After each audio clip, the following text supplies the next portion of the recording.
겨울비가 유리창을 두드리는 오후 하리는 메이크업실 거울 앞에서 자신의 얼굴을 바라보고 있었다. 뉴스 앵커로서 카메라 앞에 서기 전 마지막 점검이었지만 그녀의 시선은 거울 속 자신의 얼굴에 고정되어 있었다. 똑같은 얼굴이 둘이었다면 어떨까? 그런 생각이 스쳐 지나갈 때마다 가슴 한편이 시려왔다. 하린 씨, 5분 후 본방송입니다.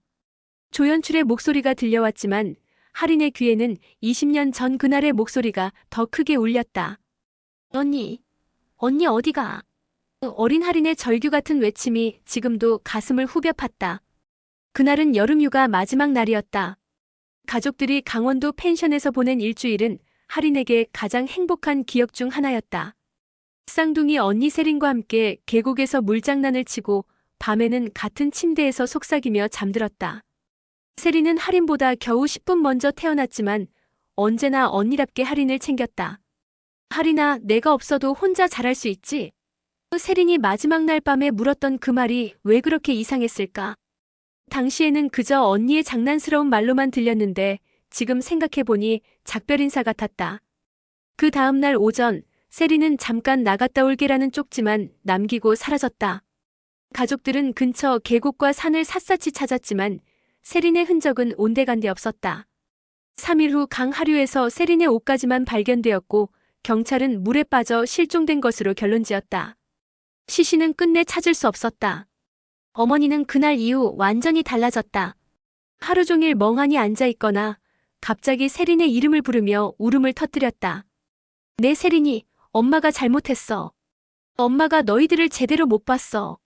어머니의 자책은 나날이 심해졌고 정신과 치료를 받기 시작했다. 약물 치료에도 불구하고 어머니의 상태는 호전되지 않았다. 아버지는 처음에는 가족을 지키려 애썼지만 어머니의 병세가 악화되고 집안 분위기가 무거워지자 점점 집에 들어오는 시간이 늦어졌다. 회사 일이라는 핑계로 출장을 자주 다니더니 결국 하린이 중학교 2학년이 되던 해에 잠시 떨어져 살자며 집을 나갔다. 그 잠시가 영원히 될 줄은 몰랐다. 하린은 정신병원에 입원한 어머니와 증발해버린 아버지 사이에서 혼자 남겨졌다. 친척들이 돌아가며 하린을 맡아 키웠지만 어느 집에서도 하린은 진짜 가족이 될 수 없었다. 그들의 따뜻한 배려에도 불구하고 하린은 항상 손님 같은 기분이었다. 언니가 살아있다면 내가 이렇게 혼자가 아니었을 텐데. 하린은 매일 밤 그런 생각을 하며 울었다. 세린이 없는 세상에서 하린은 반쪽짜리 인간 같았다. 거울을 볼 때마다 똑같은 얼굴을 한 언니가 그리웠다. 고등학교 시절 하린은 공부에만 매달렸다. 언니 목까지 잘 살아야 한다는 강박이 있었다. 서울대학교 언론정보학과에 합격했을 때도 방송국 아나운서가 되었을 때도 하린의 기쁨은 온전하지 않았다. 언니가 함께 있었다면 얼마나 좋았을까? 하린 씨, 30초 전입니다. 현실로 돌아온 하린은 마지막으로 거울을 확인했다. 완벽한 메이크업, 흐트러짐 없는 헤어스타일, 차분한 표정. 카메라 앞에서의 하린은 언제나 완벽했다. 하지만 그 완벽함 뒤에 숨겨진 공허함을 아는 사람은 아무도 없었다. 스튜디오로 향하는 복도에서 하린은 잠깐 걸음을 멈췄다. 언니의 무덤이 없어서 찾아갈 곳도 없지만 하린은 매년 그날이 되면 혼자 촛불을 켜고 세린을 그리워했다. 언니, 나 잘 살고 있어. 언니 목까지 열심히 살고 있어. 하지만 그 말조차 공허하게 들렸다. 뉴스 데스크에 앉아 카메라를 바라본 하린의 얼굴은 평소와 다름없이 차분했다. 하지만 그녀의 마음 깊은 곳에서는 여전히 어린 하린이 울고 있었다. 언니를 부르며 돌아오라고 애원하며. 하린 씨, 정말 축하드려요. 방송국 동료들의 축하 인사가 이어졌다. 하린의 메인 뉴스 진행자 발탁 소식이 오늘 공식 발표되었기 때문이다. 입사 5년 만에 이룬 쾌거였다. 하지만 하린의 미소는 어딘지 어색했다. 기쁨보다는 의무감이 앞섰다. 언니, 내가 해냈어. 하린은 속으로 세린에게 말했다. 이런 순간마다 언니가 더욱 그리워졌다. 함께 기뻐할 사람이 없다는 게 가장 슬플 일이었다. 그날 저녁 하린은 약혼자 민준과 함께 고급 레스토랑에서 식사를 했다. 최민준은 대형 로펌의 변호사로 좋은 집안 출신의 엘리트 코스를 밟아온 완벽한 남자였다.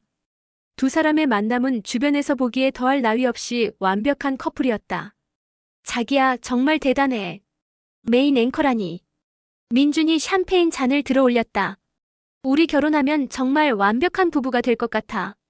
하리는 미소를 지으며 잔을 부딪혔지만 마음 한편으로는 그 완벽함이라는 단어가 부담스러웠다.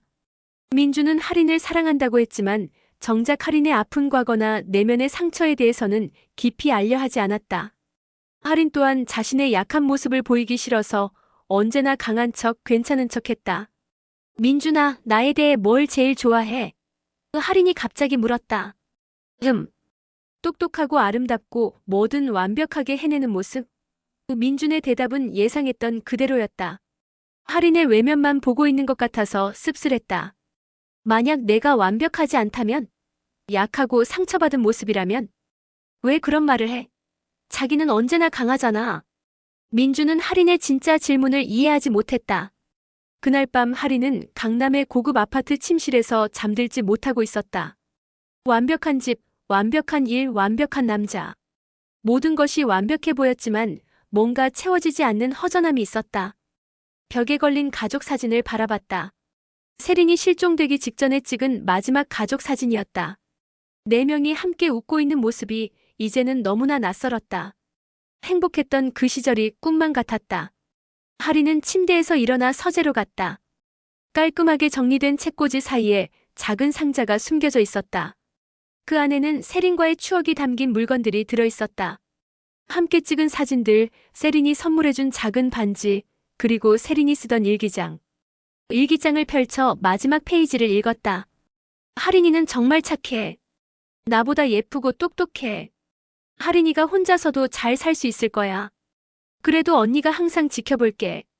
왜 이런 말을 썼을까?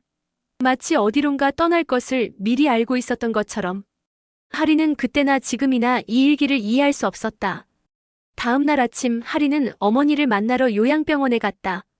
어머니는 세린이 실종된 후 20년 동안 이곳에서 지내고 있었다. 처음에는 정신분열증 진단을 받았지만 지금은 많이 안정된 상태였다. 엄마, 저예요. 하린이요. 아, 하린아. 우리 딸. 어머니는 하린을 알아봤다. 예전만큼 혼란스러워하지는 않았다. 세린이는 언제 와? 여전히 세린을 기다리고 있었다. 하린은 매번 이런 질문을 받을 때마다 가슴이 미어졌다. 엄마, 저 메인 앵커 됐어요. 하린이 조심스럽게 말했다. 정말? 우리 딸들 참 대단해. 어머니는 하린과 세린을 여전히 혼동했다. 세린이도 분명 잘하고 있을 거야. 그 애는 착하거든. 요양병원을 나오면서 하린은 복잡한 감정에 휩싸였다. 모든 것을 잃었지만 정작 중요한 사람들과는 제대로 된 관계를 맺지 못하고 있었다. 어머니는 여전히 과거에 살고 있고 아버지는 연락조차 두절됐으며 약혼자는 하린의 진짜 모습을 알지 못했다. 그날 저녁 뉴스를 진행하면서 하린은 문득 이상한 느낌을 받았다. 스튜디오 한쪽 어둠 속에서 누군가 자신을 지켜보고 있는 것 같았다. 하지만 카메라 불빛 때문에 정확히 볼 수는 없었다. 방송이 끝난 후 그곳을 확인해봤지만 아무도 없었다. 그냥 착각이려니 생각하며 집에 돌아왔다. 하지만 엘리베이터에서 내릴 때 복도 끝에서 누군가 급히 사라지는 모습을 본 것 같았다. 그 뒷모습이 왠지 익숙해 보였다. 그날 밤 하린은 이상한 꿈을 꿨다. 세린이 나타나서 언니가 돌아왔어라고 말하는 꿈이었다. 너무나 생생해서 꿈에서 깨어난 후에도 한동안 현실감을 잃었다. 혹시 정말로 세린이 돌아온 걸까? 그런 말도 안 되는 생각이 머릿속을 맴돌았다. 완벽해 보이는 삶의 균열이 시작되고 있었다. 하린 씨, 이게 대체 뭔가요? 국장의 목소리에는 분노가 가득했다. 하린은 책상 위에 놓인 서류를 바라보며 어리둥절했다. 어제 방송에서 사용된 보도 자료였는데 중요한 수치가 조작되어 있었다. 저는 이런 자료 받은 적 없는데요. 하린이 황급히 변명했지만 국장의 표정은 차갑기만 했다. 하린 씨 컴퓨터에서 출력된 거 맞죠? 프린터 기록도 남아있고. 확인해보니 정말로 하린의 컴퓨터에서 출력된 것이 맞았다. 하지만 하린은 그런 자료를 본 기억이 전혀 없었다. 누군가 자신의 컴퓨터를 조작한 것 같았지만 아무도 믿어주지 않았다. 일주일 정직 처분입니다. 좀 더 신중하게 일하세요. 하린은 멘붕 상태로 집에 돌아왔다. 5년간 한 번도 실수한 적 없던 자신이 이런 일을 당하다니. 더 이상한 건 며칠 전부터 계속 이상한 일들이 벌어지고 있다는 것이었다. 일주일 전부터 집 앞에 이상한 꽃이 배달되기 시작했다. 매일 흰 국화 한 송이씩. 보내는 사람은 세린이라고 적혀 있었다. 처음에는 누군가의 장난이라고 생각했지만 매일 계속되니 불길했다. 그리고 3일 전에는 집 우편함에서 자신의 어릴 적 사진이 발견됐다. 세린과 함께 찍은 사진인데 세린의 얼굴 부분만 깨끗하게 오려내어져 있었다. 누가 이런 짓을 하는 걸까? 민준에게 이 이야기를 했지만 그는 스트레스 때문에 예민해진 것 같다며 대수롭지 않게 여겼다. 자기야, 너무 신경 쓰지 마. 그냥 악의적인 팬이나 안티팬의 장난일 거야. 하지만 하리는 이것이 단순한 장난이 아니라는 직감이 들었다. 너무나 정교하고 개인적이었다. 세린에 대해 아는 사람이 아니면 할 수 없는 일들이었다. 그날 밤 하리는 불안해서 잠들지 못하고 있었다. 새벽 2시쯤 현관문 앞에서 이상한 소리가 들렸다. 조심스럽게 문을 열어보니 또다시 흰 국화 한 송이가 놓여 있었다. 이번에는 쪽지도 함께 있었다. 곧 만나게 될 거야. 마이너스 세린. 하린의 손이 떨렸다. 이건 정말 장난이 아니었다. 누군가 자신을 스토킹하고 있는 게 분명했다. 경찰에 신고해야 할까 생각했지만 증거가 부족했다. 누가 믿어주겠는가? 죽은 언니의 이름으로 협박을 받고 있다고. 다음 날 오후 하리는 정직 기간 동안 시간이 많아서 오랜만에 친구 수진을 만났다. 수진은 하린의 대학 동창으로 세린에 대한 이야기를 알고 있는 몇 안 되는 사람 중 하나였다. 하린아, 요즘 안색이 안 좋은데? 수진이 걱정스럽게 물었다. 하린은 최근에 겪고 있는 이상한 일들을 털어놓았다. 수진은 진지하게 들어주었다. 그거 좀 무서운데? 혹시 누가 너 과거 조사해서 장난치는 거 아니야? 나도 그런 생각이 들어. 그런데 세린에 대해 아는 사람이 별로 없거든. 예전의 가족들은? 아버지나. 하리는 고개를 저었다. 아버지와는 10년째 연락이 끊어진 상태였다. 마지막으로 통화한 것이 언제였는지도 기억나지 않았다. 카페를 나와 집으로 돌아가는 길에 하리는 지하철에서 이상한 느낌을 받았다. 누군가 자신을 따라오는 것 같았다. 뒤를 돌아봤지만 수많은 사람들 사이에서 특별히 의심스러운 사람은 보이지 않았다. 집에 도착해서 엘리베이터를 기다리는데 갑자기 옆에 있던 거울에 자신이 아닌 다른 사람의 모습이 비친 것 같았다. 깜짝 놀라 다시 보니 자신의 모습이었다. 너무 신경이 예민해진 모양이었다. 그날 밤 9시쯤 현관 초인종이 울렸다. 인터폰 화면을 확인해보니 택배기사였다. 하지만 주문한 택배가 없었다. 죄송한데요, 저 주문한 택배 없는데요. 최아린 씨 맞으시죠? 보내신 분이 세린이라고 하시는데요. 하린의 피가 거꾸로 솟았다. 문을 열고 택배를 받아보니 작은 상자였다. 택배기사가 가고 난 후 조심스럽게 상자를 열어봤다. 안에는 낡은 일기장 하나가 들어있었다. 하린이 잘 아는 일기장이었다. 세린의 일기장. 하지만 분명히 자신이 보관하고 있던 것인데 어떻게 여기에 있을까? 서재로 달려가 확인해보니 자신이 간직하고 있던 세린의 일기장이 사라져 있었다. 누군가 집에 침입해서 가져간 것이었다. 택배로 온 일기장을 펼쳐보니 마지막 페이지에 새로운 글이 적혀 있었다. 세린의 필체와 똑같은 글씨로. 하린아, 나 돌아왔어.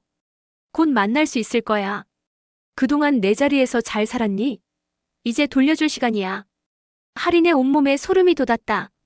이건 현실이 아닌 것 같았다. 죽은 언니가 돌아올 리 없었다. 하지만 이 모든 일들을 설명할 다른 방법이 있을까? 그 순간 휴대폰이 울렸다. 모르는 번호였다. 여보세요? 하린아. 그 목소리를 들은 순간 하린은 휴대폰을 떨어뜨렸다. 세린의 목소리였다. 20년 전 그대로의 어린 세린의 목소리가 아니라 지금 20대 후반이 된 세린의 목소리였다. 언니.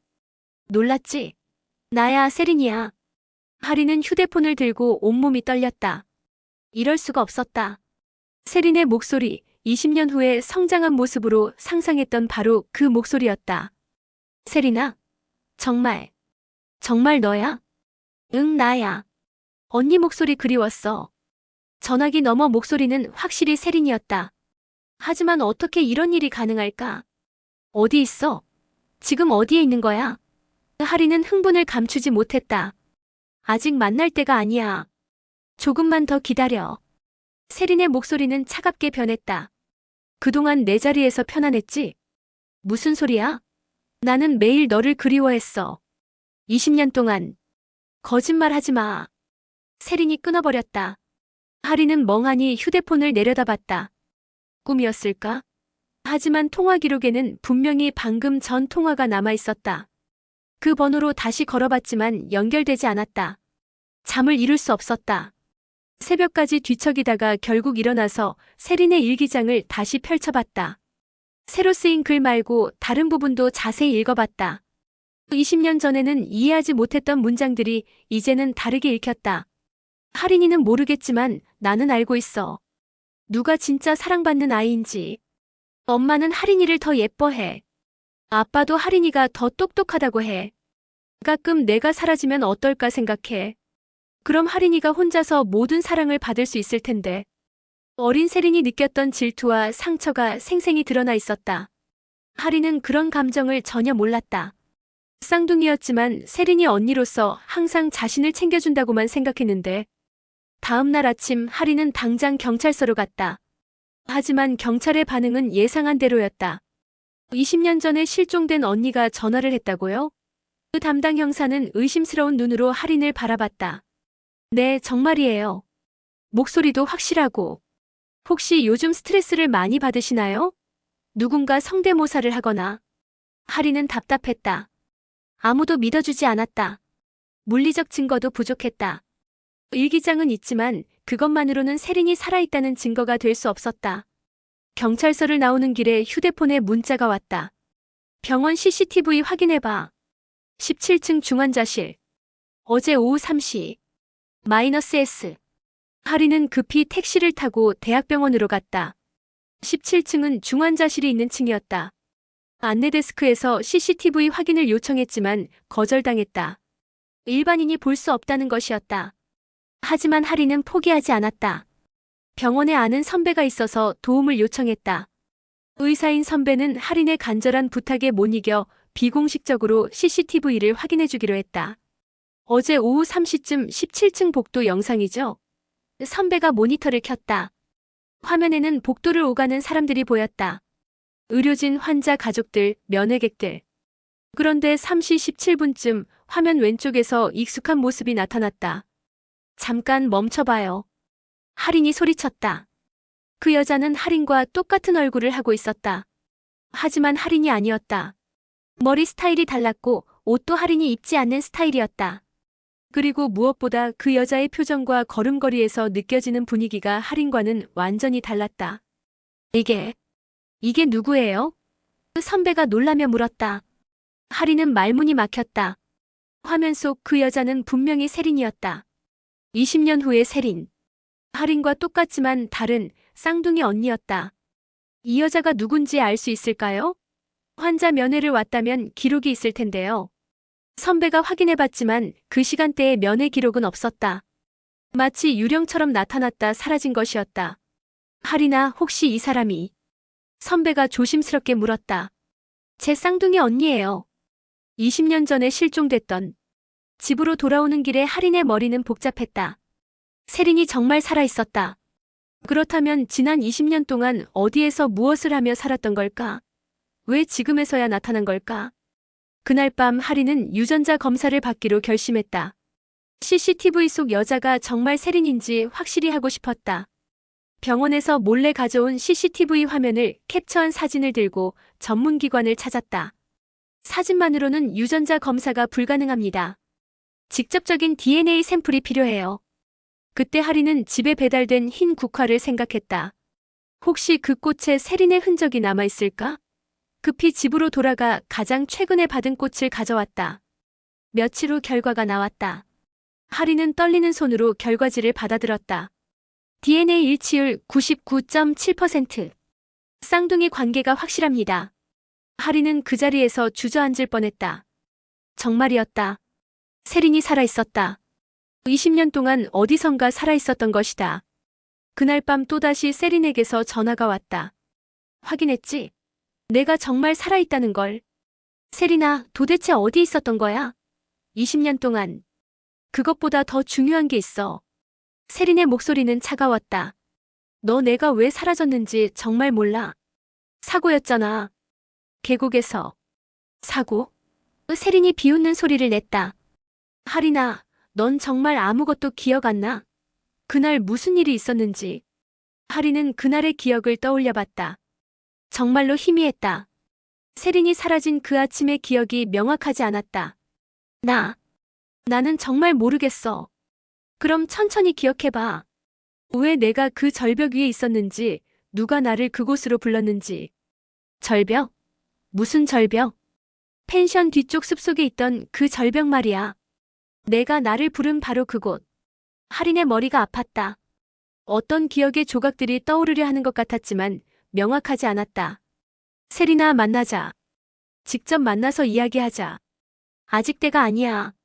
내가 먼저 진실을 기억해야 해. 그날 내가 나한테 뭘 했는지.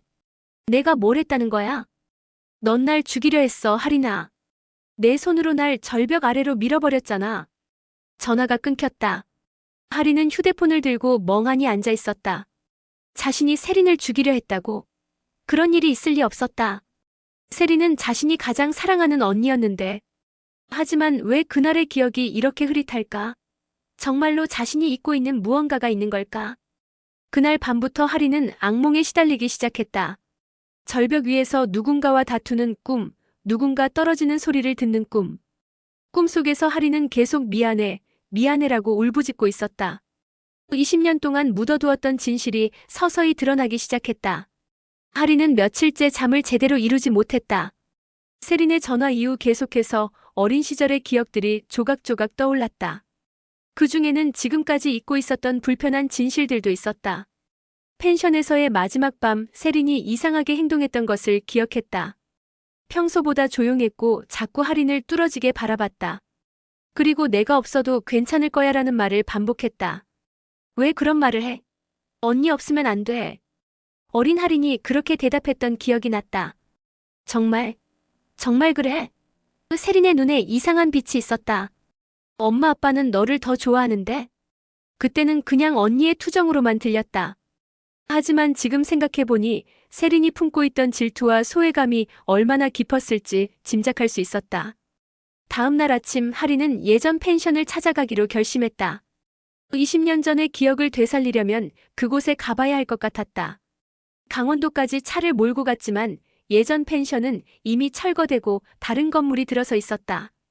하지만 주변 지형은 그대로였다. 하리는 펜션이 있던 자리에서 뒤쪽 산길을 따라 걸었다. 어릴 적 세린과 함께 탐험했던 그 길이었다. 30분쯤 걸어 올라가니 절벽이 나타났다. 그 절벽을 보는 순간 하린의 머릿속에 갑자기 선명한 기억이 떠올랐다. 하린아, 여기 와봐. 그날 아침 세린이 하린을 부른 것이었다. 분명히 세린이 먼저 불러서 이곳으로 온 것이었다. 절벽 끝에 서서 아래를 내려다보던 세린의 모습이 생생했다. 언니 위험해. 뒤로 와. 하린아, 나 만약에 없어지면 어떨 것 같아? 그런 말 하지 마. 정말로 만약에 내가 죽으면? 어린 하린은 그런 말이 무서웠다. 세린의 손을 잡아당기려 했다. 그때 안 돼. 하린이 소리를 질렀다. 기억이 거기서 끊어졌다. 그 이후 무슨 일이 일어났는지 도무지 기억나지 않았다. 절벽 아래를 내려다보니 아찔했다. 떨어지면 살아남기 어려운 높이였다. 정말로 세린이 여기서 떨어진 걸까? 그렇다면 어떻게 살아남았을까? 그때 등 뒤에서 목소리가 들렸다. 그때 생각나? 하리는 깜짝 놀라 뒤를 돌아봤다. 20m쯤 떨어진 곳에 한 여자가 서 있었다. 하린과 똑같은 얼굴 하지만 완전히 다른 분위기. 세린이었다. 세린아. 하린의 목소리가 떨렸다. 세린은 천천히 다가왔다. 가까이서 보니 정말로 하린과 구별할 수 없을 정도로 똑같았다. 하지만 눈빛이 달랐다. 차갑고 날카로웠다. 20년 만이네. 세린이 말했다. 어때, 내가 죽었다고 생각했지? 어떻게 살아있는 거야? 그동안 어디에? 궁금해. 내가 어떻게 살아남았는지, 20년 동안 뭘 했는지. 세린은 절벽 끝으로 걸어갔다. 하리는 무서워서 따라갈 수 없었다. 떨어졌어. 내가 밀어서 말이야. 세린이 아래를 내려다보며 말했다. 다행히 중간에 나무에 걸려서 죽지는 않았지. 하지만 크게 다쳤어. 내가 밀었다고? 그런 적 없어. 없어. 세린이 비웃었다. 그럼 왜 내 기억이 그렇게 흐릿할까? 죄책감 때문에 기억을 지운 거 아니야? 하리는 머리가 혼란스러웠다. 정말로 자신이 세린을 밀었던 걸까? 어린 마음에 순간적으로 그런 일을 저지를 수도 있었을까? 설사 그랬다고 해도 나는 어린애였어. 무슨 일인지도 모르고, 무슨 일인지 몰랐다고? 세린의 목소리가 날카로워졌다. 넌 분명히 알고 있었어. 엄마 아빠가 너를 더 사랑한다는 걸. 내가 없으면 너 혼자 모든 사랑을 받을 수 있다는 걸. 그런 생각 한 적 없어. 거짓말. 세린이 소리쳤다. 넌 언제나 주인공이었어. 예쁘다는 소리도 똑똑하다는 소리도 다 너만 들었잖아. 나는 항상 하린이 언니 정도였어. 세린의 20년간 쌓인 분노가 터져나왔다. 하린은 그제야 언니가 얼마나 힘들어했는지 깨달았다. 세린아, 나는 정말 20년 동안 좋았지? 혼자서 모든 걸 차지하고 살았으니까. 세린이 하린에게 다가왔다. 아나운서도 되고 좋은 남자랑 약혼도 하고 내 몫까지 다 가져갔어. 너 때문에 힘들었어. 20년 동안 매일 너를 그리워했다고. 그리워했다고? 세린이 웃었다. 그럼 왜 날 찾지 않았어? 시체도 못 찾았는데 왜 그냥 포기했어? 하린은 대답할 수 없었다. 정말로 세린을 적극적으로 찾으려 노력했던가? 아니면 마음 한편으로는 세린이 없는 것을 받아들이고 싶어 했던 건 아닐까? 이제 돌려줄 시간이야. 세린이 말했다. 내가 20년 동안 가져간 모든 것들. 무슨 뜻이야? 너희 집, 내 직장, 내 약혼자. 모든 게 내 것이었어야 했거든. 세린의 눈에 광기가 서렸다. 내가 나를 죽이려 했으니까 이제 내가 너를 죽일 차례야. 하리는 소름이 돋았다. 세린이 정말로 자신을 죽이려 하는 것 같았다. 세린아, 정신 차려. 우리는 자매잖아. 자매? 세린이 다시 웃었다. 자매라면 왜 날 죽이려 했어? 자매라면 왜 20년 동안 날 버려뒀어? 세린은 하린에게서 몇 걸음 떨어져 서서 차갑게 말했다. 이제 시작이야. 내가 나한테 한 짓을 고스란히 돌려받게 될 거야. 내가 가진 모든 것들이 하나씩 사라질 거야. 그렇게 말하고 세린은 숲속으로 사라졌다. 하린은 혼자 절벽에 남겨져 공포에 떨고 있었다. 진짜 복수가 시작된 것이었다. 세린과의 만남 이후 하린의 삶은 급속도로 무너지기 시작했다. 먼저 약혼자 민준에게 이상한 일이 벌어졌다. 하린아, 이게 뭐야? 민준이 화가 난 목소리로 전화를 걸어왔다. 무슨 일이야? 내가 다른 남자랑 찍힌 사진이 우리 로펌에 익명으로 보내진 거야. 호텔에서 나오는 사진이었어. 하린은 어리둥절했다. 그런 사진이 있을 리 없었다. 하지만 민준은 믿어주지 않았다. 사진 속 여자가 너 맞아. 얼굴도 똑같고 심지어 내가 평소에 하던 헤어스타일이야. 민준아, 그건 내가 아니야. 누군가 조작한 거야. 조작? 이렇게 정교하게? 하린아, 솔직히 말해. 다른 남자 있는 거야? 하린은 억울했지만 설명할 방법이 없었다. 세린이 자신으로 변장해서 한 일이라고 말할 수는 없었다. 아무도 믿지 않을 것이었다. 결국 민준과의 관계는 파국으로 치달았다. 약혼 반지를 돌려달라는 차가운 통보를 받았다. 다음은 직장이었다. 정직 처분이 끝나고 복귀했지만 회사 분위기가 이상했다. 동료들이 하린을 보는 시선이 달랐다. 하린 씨, 잠깐 얘기 좀 할까요? 국장이 하린을 불렀다. 무슨 일인가요? 하린 씨가 경쟁사에 우리 내부 정보를 넘겼다는 제보가 들어왔어요. 그럴 리 없잖아요. 하린 씨 이메일 계정에서 해당 자료들이 발송된 기록이 있어요. 확인해 보시겠어요? 정말로 하린의 이메일 계정에서 회사 기밀 자료들이 경쟁사로 발송된 기록이 있었다. 누군가 하린의 계정을 해킹한 것이 분명했지만 증명할 방법이 없었다. 죄송하지만 당분간 출근 정지 조치를 내려야겠어요. 조사가 끝날 때까지. 하린은 절망적이었다. 직장도 약혼자도 잃었다. 세린의 복수가 시작된 것이었다. 그날 밤 집에 돌아오니 또 다른 충격이 기다리고 있었다. 집안이 엉망이었다. 누군가 침입해서 물건들을 뒤져놓았다. 하지만 도둑 맞은 건 없었다. 대신 거실 테이블 위에 편지 한 통이 놓여 있었다. 할인아, 어때? 내가 20년 동안 느꼈던 기분이 이런 거야. 모든 걸 잃어가는 기분 말이야. 하지만 이건 시작일 뿐이야. 마이너스 세린. 할인은 더 이상 참을 수 없었다. 진실을 밝혀내야 했다.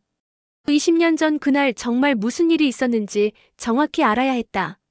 다음 날 할인은 어머니를 만나러 요양병원에 갔다. 어머니의 상태가 많이 좋아져서 대화가 가능했다. 혹시 그날에 대한 기억이 있을까 싶어서였다. 엄마, 세린이 실종된 그날에 대해 기억나는 거 있어요? 어머니의 얼굴이 어두워졌다. 그 이야기는 하지 말자. 엄마, 중요해요. 제발 말해주세요. 어머니는 한참을 망설이다가 입을 열었다. 그날 아침에 너희 아빠가 이상했어. 평소와 달리 일찍 일어나서 밖으로 나가더니 1시간 후에 돌아왔어. 그리고 얼마 후에 세린이 사라진 거야. 아빠가 뭔가 했다는 말이에요? 모르겠어. 그때는 너무 혼란스러워서. 하지만 나중에 생각해보니 이상한 점들이 많았어.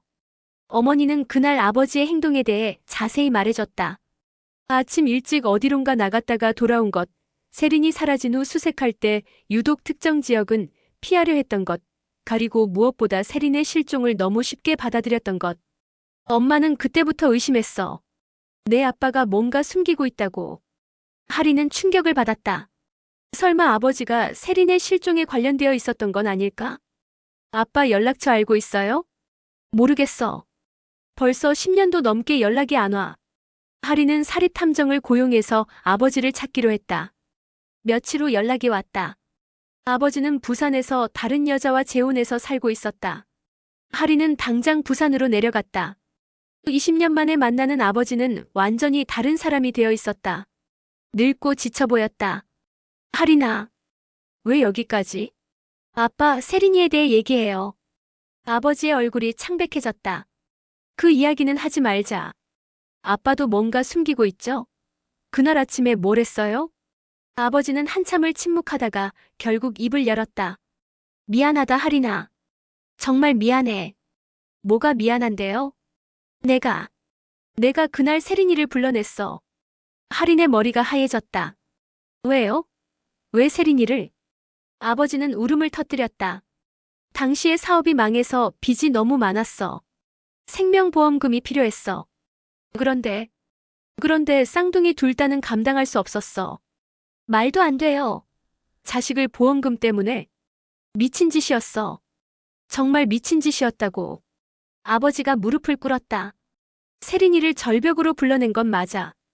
하지만 실제로는 못했어. 마지막 순간에 정신이 들어서. 그럼 세린이는? 내가 나타났어. 세린이를 찾으러 온 거야. 그리고 너희끼리 뭔가 다툰 것 같았어. 내가 숨어서 지켜보고 있는데 갑자기 세린이 절벽 아래로 떨어진 거야. 할인은 그 순간의 기억이 떠올랐다. 세린이 절벽 끝에 서서 차라리 내가 죽으면 좋겠어라고 말했던 것. 할인이 안 돼. 라고 소리치며 세린의 손을 잡으려 했던 것. 그리고 내가 세린이 손을 잡으려고 했는데 세린이가 뿌리쳤어요. 그 순간 균형을 잃고. 그래, 사고였어. 너는 세린이를 구하려 했던 거야. 20년 동안의 죄책감이 한순간에 풀렸다. 할인은 세린을 죽이려 한 게 아니었다. 구하려 했던 것이었다. 그럼 아빠는 왜 진실을 말하지 않았어요? 내가 세린이를 그곳으로 불러낸 게 밝혀지면 나는 살인 미수범이 되는 거였어. 그래서 그냥 사고사로 처리된 걸 받아들였어. 할인은 모든 퍼즐이 맞춰지는 것을 느꼈다. 세린의 분노도 자신의 죄책감도 모든 것이 잘못된 기억과 숨겨진 진실 때문이었다. 이제 세린에게 진실을 말해야 했다. 아버지가 진짜 범인이라는 것을, 할인은 오히려 세린을 구하려 했다는 것을. 하지만 20년간의 분노와 원한에 사로잡힌 세린이 이 진실을 받아들일 수 있을까? 진실을 알게 된 할인은 세린을 만나기 위해 애썼지만 세린은 모습을 드러내지 않았다. 대신 할인의 삶을 조작하는 일은 계속되었다. 이번에는 더욱 교묘하고 치밀했다. 회사에서는 할인의 해명에도 불구하고 결국 해고 통보를 받았다. 회사 이미지에 큰 타격을 입혔다는 이유였다. 20년간 쌓아온 경력이 하루아침에 무너졌다. 설상가상으로 할인의 아파트에 대출 문제가 생겼다. 할인이 모르는 사이에 누군가 할인의 명의로 고금리 대출을 받았고 이를 갚지 못해 강제 경매에 들어간다는 통지서가 날아왔다. 이건 제가 받은 대출이 아니에요. 할인이 은행 직원에게 항의했지만 소용없었다. 서류상으로는 모든 것이 완벽했다. 할인의 신분증 사본, 인감증명서, 심지어 본인 확인 영상통화 기록까지 있었다. 영상을 확인해 보시면 분명히 본인이 맞습니다. 은행 직원이 모니터를 돌려 보여줬다. 화면 속에는 할인과 똑같은 얼굴의 여자가 대출 신청을 하고 있었다. 세린이었다. 할인의 사회적 지위는 급속도로 추락했다. 실직의 집까지 이를 위기에 처하자 주변 사람들의 시선도 달라졌다. 예전에 할인을 부러워하던 사람들은 이제 동정 어린 눈빛으로 바라봤고 일부는 아예 연락을 끊었다. 그런 와중에 세린은 할인의 자리를 차근차근 차지해 나갔다. 먼저 방송국에 나타났다. 할인으로 위장한 세린은 개인적인 문제로 휴직했지만 이제 돌아왔다며 복귀를 요청했다. 할인 씨, 그동안 많이 힘드셨죠? PD가 세린 할인으로 위장한을 맞이했다. 하지만 회사 입장에서는 곤란합니다. 이미 해고 처리됐고 제가 억울하게 누명을 쓴 거예요. 증명할 수 있어요. 세린은 할인보다 더 당당하고 설득력 있게 말했다.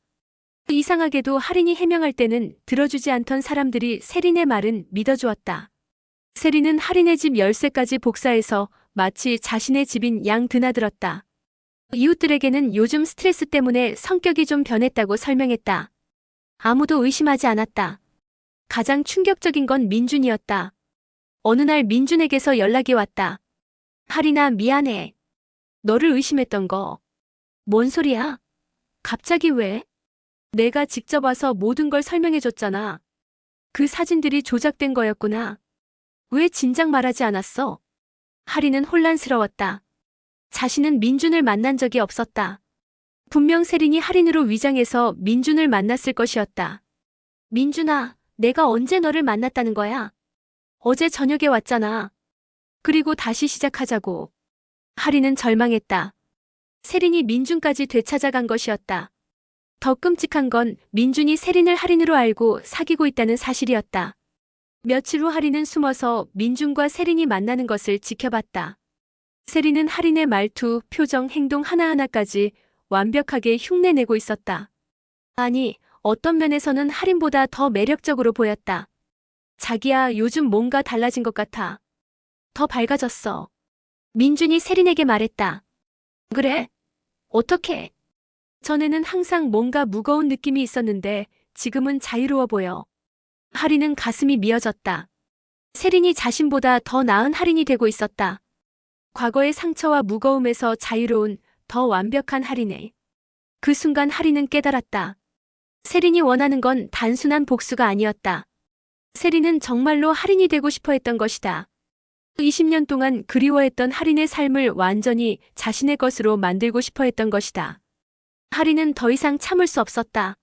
세린을 직접 대면해야 했다.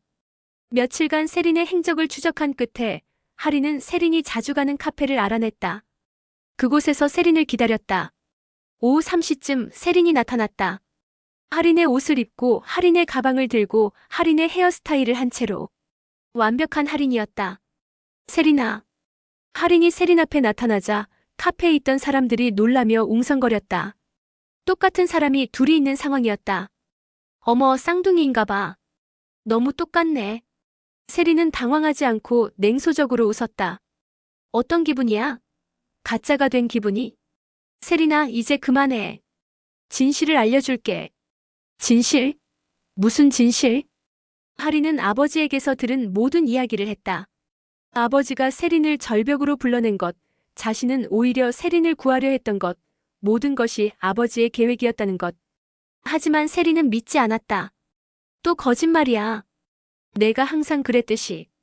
아빠한테 직접 확인해봐. 부산에 살고 있어. 설사 그게 사실이라고 해도 중요한 건 내가 20년 동안 내 자리에서 행복하게 살았다는 거야. 세린의 눈에 광기가 서렸다. 이제 내가 그 자리에 있을 차례야. 영원히. 무슨 뜻이야? 내가 완전히 사라져야 해. 그래야 내가 진짜 할인이 될 수 있어.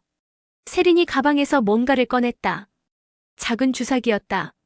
이걸 맞으면 편안하게 잠들 수 있어. 그리고 다시는 깨어나지 않고. 하리는 공포에 질렸다. 세린이 정말로 자신을 죽이려 하고 있었다. 세린아, 정신 차려. 우리는 자매야. 자매? 세린이 비웃었다. 자매였다면 20년 전에 날 구했어야지. 자매였다면 20년 동안 날 찾았어야지. 세린이 주사기를 들고 하린에게 다가왔다. 하린은 자리에서 일어나 뒤로 물러났다. 카페에 있던 사람들이 상황을 이해하지 못한 채 웅성거렸다. 도와주세요. 하린이 소리쳤지만 사람들은 쌍둥이의 장난 정도로 생각하며 구경만 했다. 하린은 카페 밖으로 뛰쳐나갔다. 세린이 뒤따라왔다. 거리에서 쫓고 쫓기는 추격전이 벌어졌다. 하린아, 어차피 넌 이미 모든 걸 잃었어. 직장도 집도 남자도. 이제 남은 건 목숨뿐이야. 하린은 숨이 차올랐다. 더 이상 도망칠 곳이 없었다. 결국 마지막 대결을 해야 할 때가 온 것 같았다. 20년 동안 비틀린 운명의 실타래가 마침내 풀릴 순간이 다가오고 있었다. 추격전 끝에 두 사람은 결국 한강 다리 위에서 마주섰다.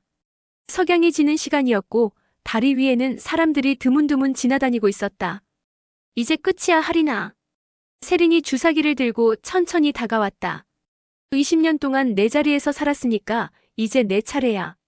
하린은 다리 난간에 등을 댄 채 세린을 바라봤다. 20년 만에 만난 쌍둥이 언니. 어릴 적 그토록 사랑했던 언니. 하지만 지금 세린의 눈에는 증오와 광기만이 가득했다. 세린아, 마지막으로 한 가지만 말하게 해줘. 뭔데? 나는 정말로 20년 동안 널 그리워했어. 매일 밤 너에 대해 생각했고 내가 옆에 있었다면 얼마나 좋을까 상상했어. 세린의 손이 살짝 멈췄다. 거짓말하지 마. 정말이야. 내가 나보다 더 예쁘고 똑똑하다고 생각했어. 항상 언니를 따라하려고 했고 언니처럼 되고 싶어 했어. 그럼 왜? 세린의 목소리가 떨렸다. 왜 날 밀어버렸어? 밀어버린 게 아니야. 하린이 한 걸음 다가갔다. 널 구하려고 했던 거야. 절벽 끝에 서 있는 너를 보고 무서워서 내 손을 잡으려고 했던 거야. 거짓말이야. 진짜야. 그때 내가 차라리 죽고 싶어라고 말했잖아. 그 말이 너무 무서워서 널 말리려고 했던 거야. 세린의 눈에 눈물이 맺혔다. 어린 시절의 기억이 되살아나고 있었다. 하지만 너는 20년 동안 행복하게 살았잖아. 나는 지옥에서 살았는데. 무슨 일이 있었는지 말해줘. 20년 동안 어떻게 살았는지. 세린은 잠시 망설이다가 입을 열었다. 떨어진 후에 다행히 큰 나무에 걸려서 죽지는 않았어.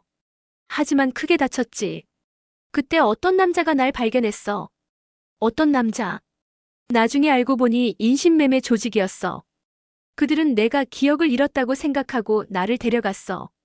하린의 얼굴이 창백해졌다. 20년 동안 그들에게 갇혀서 살았어. 도망치려고 몇 번 시도했지만 실패했고 겨우 작년에 탈출했어. 세린아. 하린의 눈에서 눈물이 흘렀다. 미안해. 정말 미안해. 미안하다고? 내가 뭘 잘못했는데? 내가 더 일찍 널 찾았어야 했어. 포기하지 말고 계속 찾았어야 했어. 세린도 눈물을 흘리기 시작했다.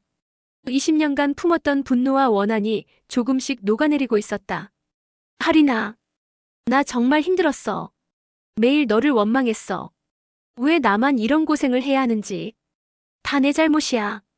내가 너를 지키지 못해서. 하린이 세린에게 다가가 그녀를 안았다. 세린은 처음에 저항했지만 곧 하린의 품에서 울음을 터뜨렸다. 미안해, 정말 미안해. 하린이 세린의 머리를 쓰다듬었다. 이제 다 끝났어.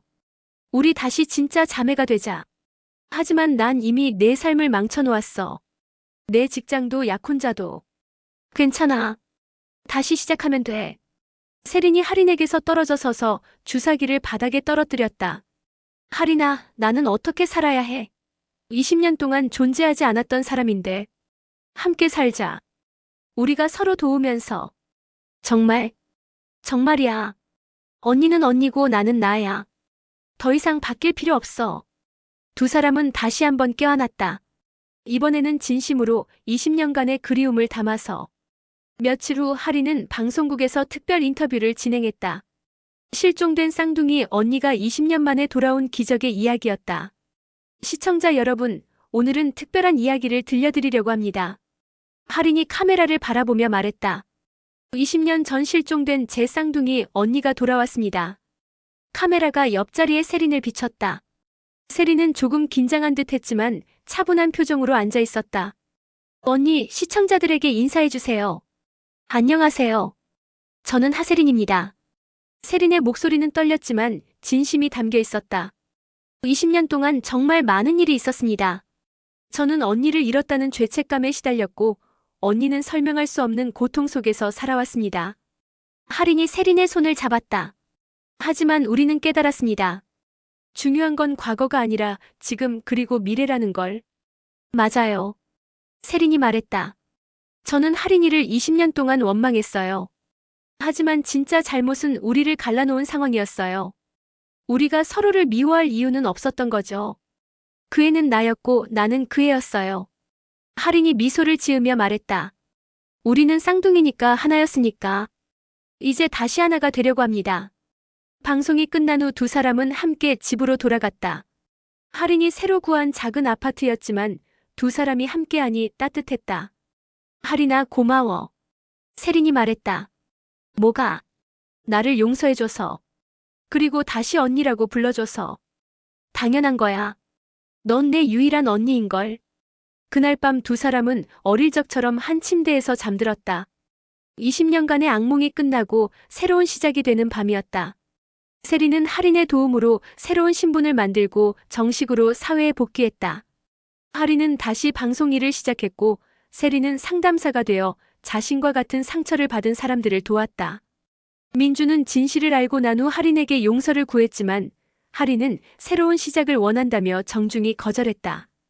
이제 할인에게는 세린이라는 진짜 가족이 있었기 때문이다. 1년 후 두 사람은 어머니와 함께 세린의 생일을 축하했다. 처음으로 세 사람이 함께하는 생일이었다. 엄마, 이제 세린이도 할인이도 다 괜찮아요. 할인이 말했다. 그래, 우리 딸들. 어머니가 두 딸을 바라보며 미소를 지었다. 이제 정말로 완전한 가족이 됐구나.